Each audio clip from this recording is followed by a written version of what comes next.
peach thing. We're with the peach thing. Oh, okay. Hello everybody, welcome back to my channel. Hi. So we're gonna talk about a book today that I recently read that I just have a lot of thoughts about, and I would really like to hear your thoughts as well.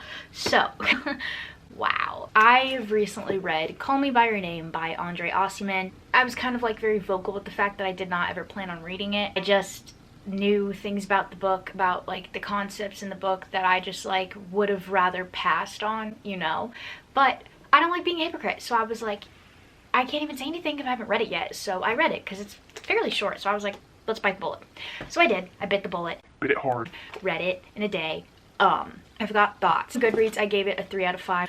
And let's explain why. So let's talk about what this book is about. So it's about a boy named Elio, who is 17, who lives in Italy with his family.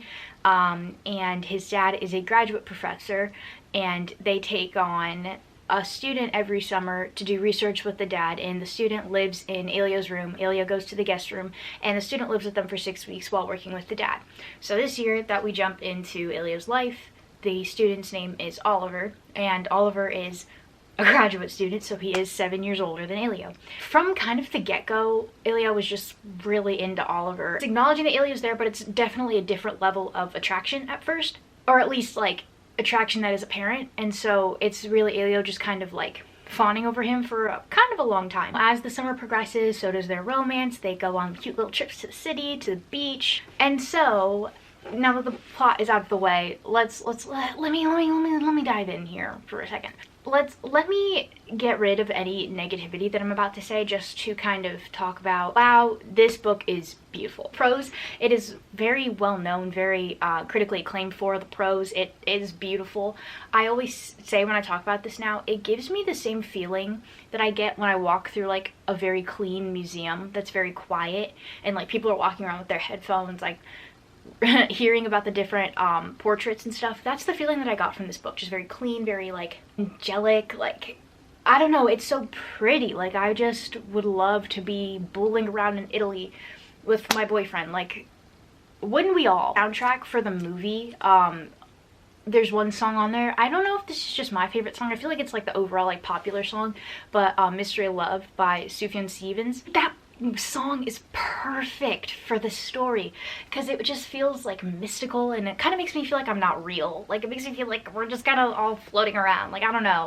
The writing is as I was thinking about what I was going to say in this video, I was kind of thinking about that writing and how much I loved it and how much I was going to gush about it, and then I was like, is this kind of like a varnish for the relationship between Elio and Oliver? And then I felt extremely big-brained, so even if I'm wrong, please give me this because I feel really smart right now. The beautiful writing is kind of a varnish over the cracks and oddities between Elio and Oliver. Okay, let's jump back. No, we're gushing. We're getting down to business now. First love is beautiful. Not in my case, but teenage love is very nice, right?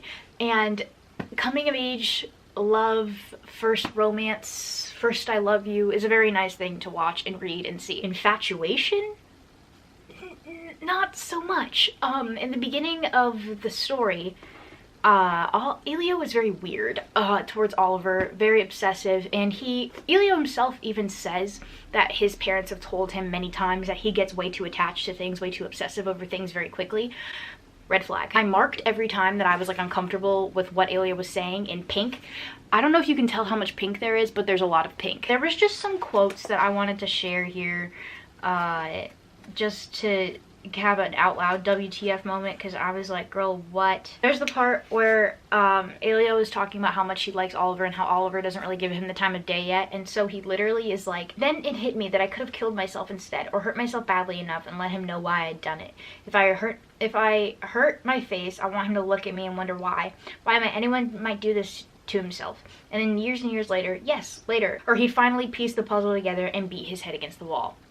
That is not normal. I get that sometimes we just like someone so much that we freak out and we want them to like us back, but that just shows Elio's immaturity, and it shows that this is not really pure love. It's really just like an obsession. And so that was the foundation. That was literally on page 42. So, average 17-year-old brain, like, let me get AP psychology on you right now. The average 17-year-old brain, just literally, the prefrontal cortex is still a marshmallow. Like, you literally do not have the capacity to make good decisions, to process these emotions. And so it's not Elio's fault that he's acting like this at all. This is truly on brand for a 17-year-old. So that's not the part that I'm really talking about. I'm talking about the fact that this is a 17-year-old canoodling with a 24-year-old who has that prefrontal cortex and has a better understanding of love. Still a young adult, but still like very different parts of lives. I think Elio was like either just finished high school or going into his last year of high school. Oliver's a grad student. Like, think about how much happens between those two parts of your life. I'm not like spitballing here. Like, this is, I'm spitting though. And then the obsession kind of gets weirder from there. Like, he wears Oliver's swimsuits. He sleeps in his, in Oliver's sheets when he's not there naked. The peach thing, the peach thing. I can't really attribute that to age, but like, yeah, sorry, I burped. I feel like I always burp when I record videos. There are a lot of scenes like the peach scene where it was just very overtly erotic and very just like, it was hard for me to get into it because of this age thing. I was just like, ugh, because Oliver is very much so aware of the maturity difference and he kind of jokes about it a lot. Like, there's a part where Oliver literally says, "I'm nearly a decade older than you, ha ha ha." The first time that they have sex, Elio like reflects on the fact that he's so much older than him and like reflects on if he was like experienced enough. And I was just like that is so concerning in a way. Oliver holds his intelligence over Elio a lot, which I just didn't like basically like quizzes Elio sometimes on literature and stuff, and I was like, oh, okay. Strengthened my understanding of the power dynamic between them. Like, Elio literally, I mean, we knew that he was like a kid still, but it was just like very weird to see that Oliver understood that there was a power dynamic and used it somewhat to his advantage. I'm not saying that Oliver was like, you know, a villain in any way, because I do think that he cared for Elio to an extent, but it was just very different, and I think he was very aware of the differences in like what they were wanting, and that's just unfortunate. Can we go back to the beautiful prose though? Some things in here I think show also that while Elio like romantically doesn't have kind of development, he does have an intellectual development, and that's why I still really like him as a character. How he was saying like, "I'm not sure I want to go ahead with this, but I need to know, and better with you than anyone else. I want to know you, your body, want to know how you feel. I want to know you, and through you, me." This is what I'm talking about with the Queen Museum thing. Like, it just feels so I guess surreal maybe. It's just like loving someone so deeply that you learn something about yourself through them. I'm sick. That's beautiful. Like, this is where the cognitive dissonance comes in, because I have this like past 10 minutes that I've been yelling about this book, but then the beauty of the words where it's literally a varnish where you don't realize like the issues with this relationship, because Elio is such a wonderful storyteller and such a well-spoken person that you just don't really realize, especially since it's from his perspective. Here we go. Now we're gonna go to the end of the story. So the aftermath in the last I think about 50 pages, maybe less than that. Elio, there's a time jump, and Elio was talking about his life 5, 7, 10 years after the summer that Oliver stayed with them.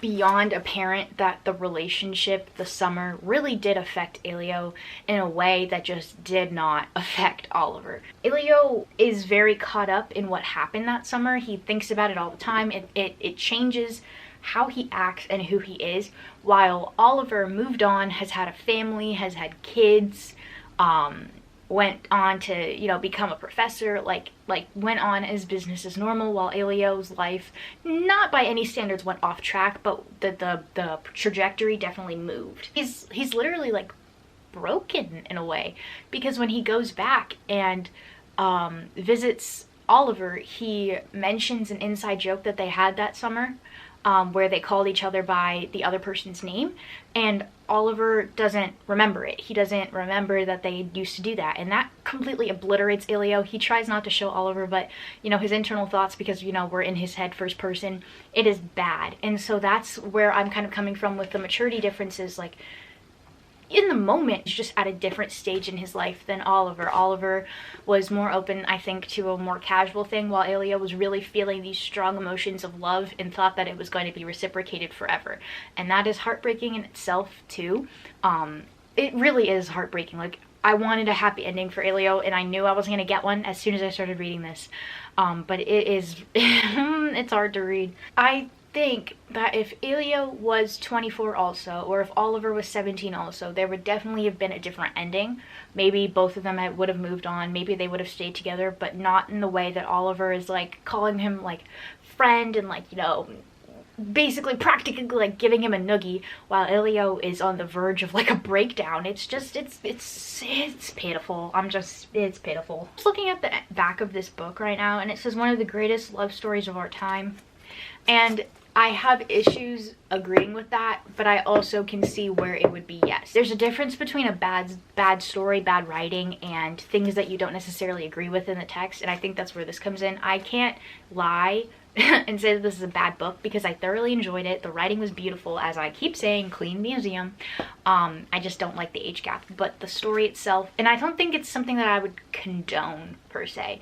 If I looked up and I saw my friend who was underage dating someone who's in grad school, I would alert an authority. Like, it's not like, no. I've definitely read books where I would also condemn an author or a character, so I can't, you know, single this book out.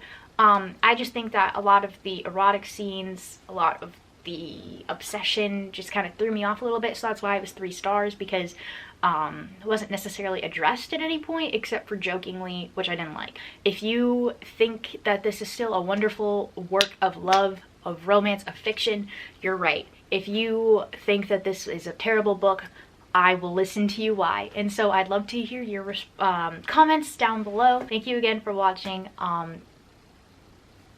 Because I'd love to have a conversation about this, because this, as soon as I finished it, it's been eating at my soul. So thank you. Bye.